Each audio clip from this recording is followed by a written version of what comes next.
সদরঘাট থেকে একই সাথে দুটি রুটের লঞ্চ ছেড়ে যাচ্ছে। এমভি ফারহান 7, ফারহান 9-এর প্রক্সি ট্রিপ নিয়ে চাঁদপুরের উদ্দেশ্যে ছেড়ে যাচ্ছে হচ্ছে ইমাম হাসান 5, দেখতেই পাচ্ছেন।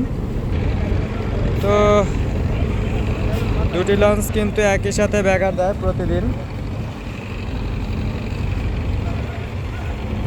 ফারহান 7, ফারহান 9-এর প্রক্সি ট্রিপ নিয়ে ছেড়ে যাবে হচ্ছে ভোলা কালীগঞ্জ ইলিশার উদ্দেশ্যে, আর ইমাম হাসান 5 ছেড়ে যাবে চাঁদপুরের উদ্দেশ্যে।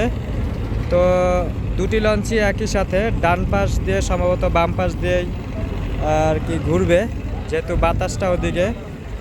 এখন বাড়ি খাবে কি না দেখি একটু, আমরা বাড়ি খাওয়ার সম্ভাবনা আছে।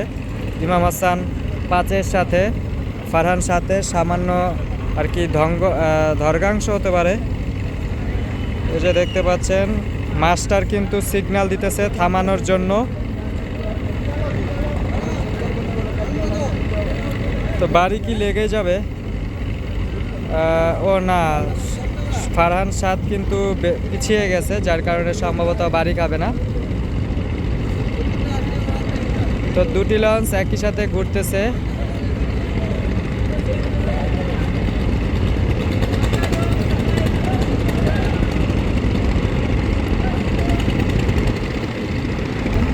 তো যাত্রীর খোঁজে একটি ইঞ্জিন চালিত ট্রলার সদরঘাটের কাছে চলে আসছে।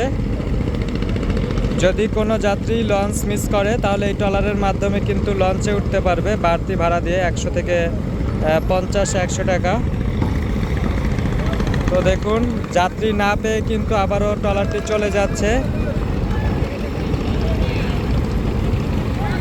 তো ফারহান 7, ফারহান 9-এর প্রক্সি ট্রিপ নিয়ে চলে যাচ্ছে ইলিশা, আর ইমাম হাসান 5 ইলিশার বাড়ি চাঁদপুর যাবে।